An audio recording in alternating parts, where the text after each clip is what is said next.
G'day, how you doing? Adam Williams here for the 2019 Epson Pano Awards. I'm just here on the Great Ocean Road. We've got some dramatic weather, beautiful coastline, capturing a few images, and I thought I'd take a moment to share some information that has been really valuable and really helpful for me choosing my images that I'm going to enter into online competitions, including the Epson Pano Awards. Now, we looked at the overview, the entire formula in the first video, and the formula is simplistic images with a strong subject and great light.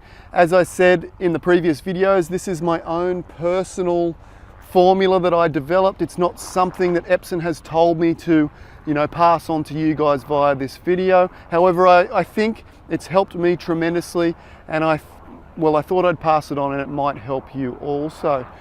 Now, in the next three videos, we looked at breaking those elements down. So we looked deeper at simplicity, we looked deeper at strong subject, and we took a closer look at great light. In this final video, there was something that I noticed in last year's, when I was judging last year's Pano Awards, and I thought I would pass that on.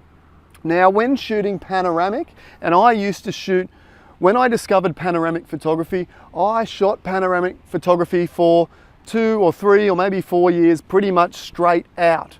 And what I tended to do when I was first shooting panoramic photography, I'd turn up at a location like this, and rather than look for the strong subject to really tell the story of the landscape, I would tend to turn the camera in portrait mode and spin around and just capture everything, in a wide 120 degree or so angle like that. And I guess what can happen, and if you go back and check out the previous videos, you'll see how this might maybe dilute the story, okay? So, when I say simplistic images potentially, you don't want to, if you've got a beautiful subject in the middle, and I saw this a lot last year where there was a really, really strong image within the frame, okay? But then it was surrounded by a lot of extra stuff that I felt didn't need to be there and was, diluting the image. If you've got, if you've got that really beautiful gem in the middle and then you just add a whole bunch of not much on the outside, then maybe you're diluting that beautiful subject and drama that you've got on the inside. So what I'm suggesting is just consider, just because you've captured all of those frames, doesn't necessarily mean that you need to enter the entire section. What I want you to do is just consider, could I crop this down and obviously make sure you keep within the aspect ratio of the panoramic award rules there. Make sure you keep within that. But I was keeping my eye on that last year in the judging, and there was so many that could have just been tightened up a fraction and would have potentially been up for me in the high silver, even gold range, but with all the extra dilution, they were right down in the lower silver, maybe even the bronze range, probably in the silver range, to be honest.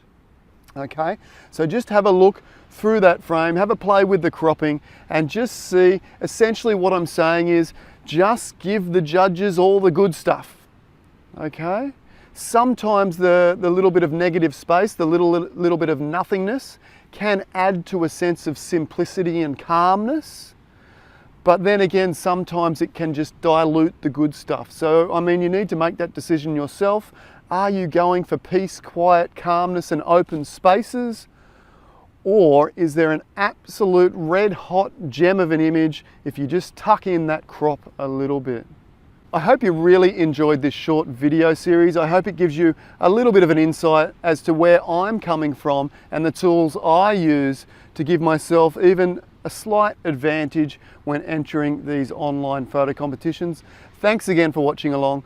I look forward to seeing your images within the 2019 Epson Awards, and I hope to see them right up the top in the top 10, or at least in those online galleries would be absolutely excellent. And look, if you can't make those, set it as a goal for the following year to try and get into those online galleries.